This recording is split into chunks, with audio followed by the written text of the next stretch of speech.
Hey guys, and welcome back to another edition of D Talk. It is 2019. Oh my God, it's so exciting. We are January 14th today, and we're going to be doing our first vlog of 2019. If this is your first time tuning in, please like, subscribe, and follow along with us. We are Knits and Doodles, a subscription box for new parents to get them and new babe through year one together. So, um, I came across something really interesting that I really want to talk to you guys about, and I'm going to try to speak a little quicker so that I can make this video under half an hour, because that's definitely been my biggest complaint so far. So, I was in my Instagram this morning, and I came across this really amazing post. I'm not sure if you guys follow her, but the handle is called at Empowered Birth Project. Phenomenal, phenomenal feed. I'm always so um, enlightened and empowered by what she posts. And her name is Katie, and she's fantastic. I follow her personal handle as well. So I will definitely put those links down below so that you guys can check her out. But she posted something so amazing today. It was a post about sex after babies. And so, you know, some of the comments were super surprising. And then a lot of the comments felt very familiar. Like we're all in this exact same boat. We don't even know it. We're living the same life, just different geography. So the biggest complaint was, you know, what does your sex life look like after you've had a child? And so some of the newer moms who are on baby number one were saying, it's so crazy. No one ever told me. No one told me about the healing process and how, 6 weeks is not necessarily the timeline for me. No one told me that, my feelings towards my husband were going to change. No one told me that my relationship with my husband were going to change. No one told me about postpartum depression. Um, so there's all these different topics that were really jumping out at me, and I was so surprised because I just figured now, it's 2019. Like, how are we not given proper information as pregnant women and as men who have, pregnant spouses and are bringing children into the world? How do we not know about all of this stuff? And really, it's because we focus so much, and as we should, on that beautiful creation, that life that we're creating, that we don't take enough time, I think, to really consider how it's going to affect your relationship. I think a lot of us go in thinking, oh, it's not going to change us. We're going to be fine. I love my husband or I love my wife. It's going to be great. We're going to have lots of sex. We're going to go out. We're going to travel with our kids. We're going to, we're not going to let our kids um, dictate our lifestyle. And all of that quickly goes out the window when you actually have your children and they are physically here in the world. Because no matter how planful you are for kids, you can never be planful enough. There are so many curveballs that get thrown your way. So, new moms and dads, I want you to really consider what is about to happen. You're about to bring in this beautiful child into this world. The um, what's the word I'm trying to basically, like, your offspring, this is your lifeline, right? This is how you are going to be remembered. Your legacy. That's what I'm looking for. Your legacy. This is your legacy. And of course, you want it to be the absolute best, right? And maybe even for moms who are now, on their second, third, fourth child, whatever, maybe you still have those, I'm going to call them illusions because like I said, life throws you so many curveballs. Children throw you so many curveballs. It really is a figuring it out as it happens type of game, which isn't bad. You know what? Because it shows you just how strong you are. So I want to, I'm going to read you a few of the comments because I just think, it's just crazy. And there is another mama on Instagram. Her name is Anja. I hope I said that correctly. And she's just fabulous. She's got two children. She's with her spouse, and I just think that, like, her comment here was dead on. So she says, it's very important. It is very important to have this conversation. So many women and men think sex and enjoying sex isn't possible.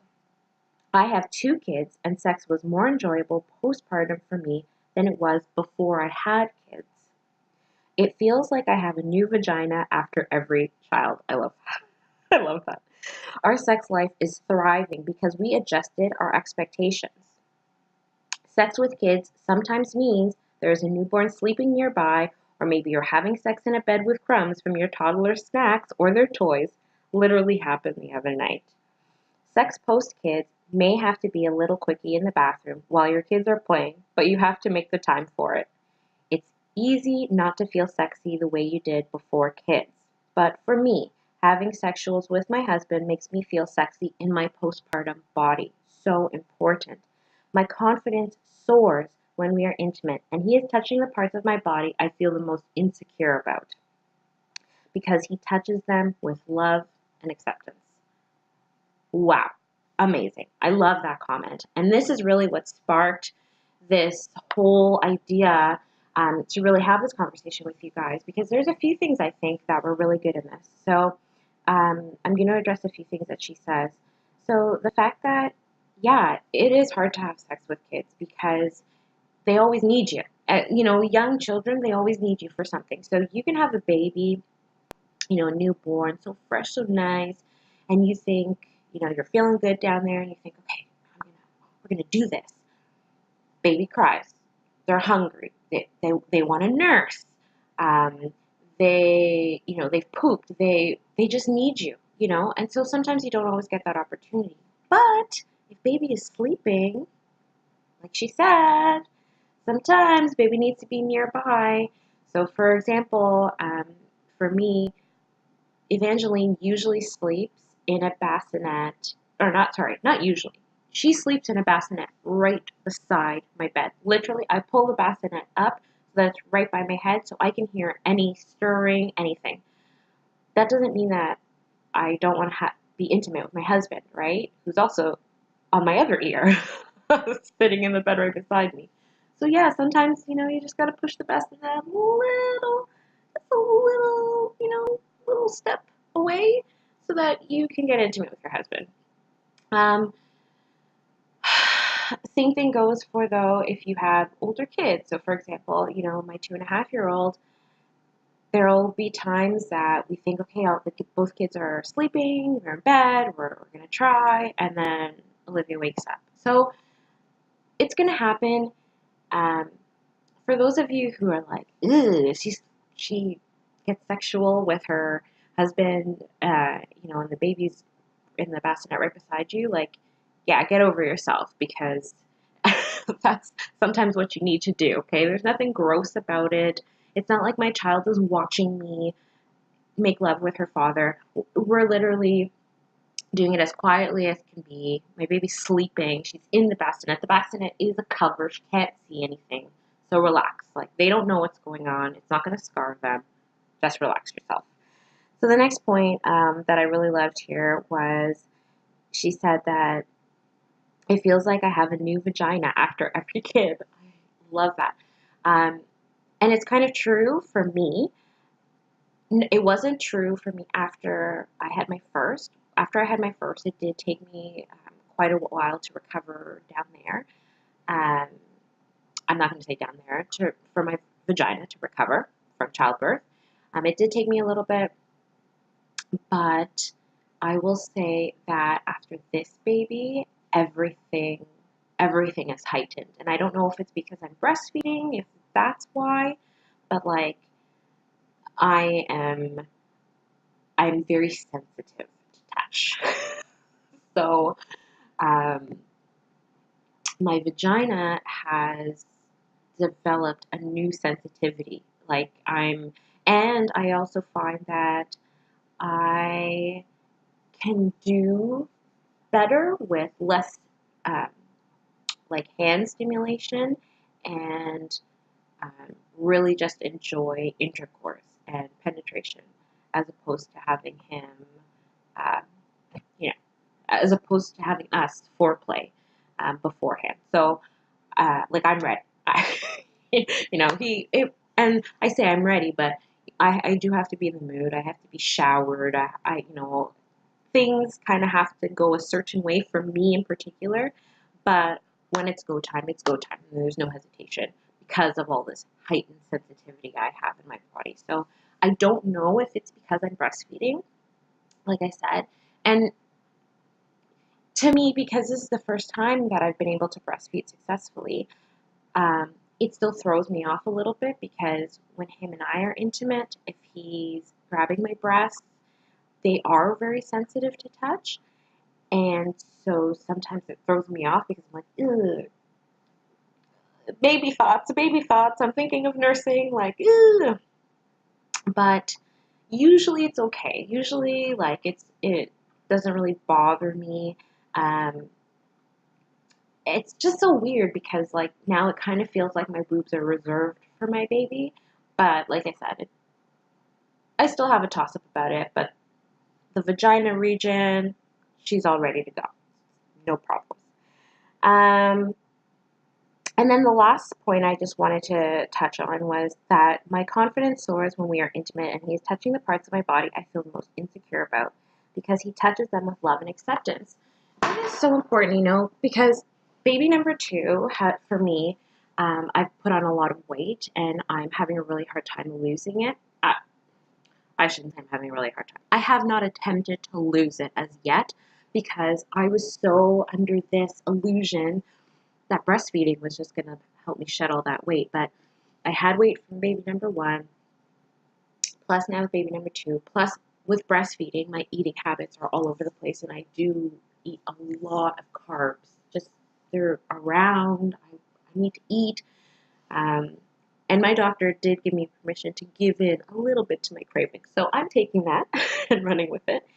And I just think that, you know, it's so important for your partner, for you to feel supported by your partner and to feel wanted and attractive.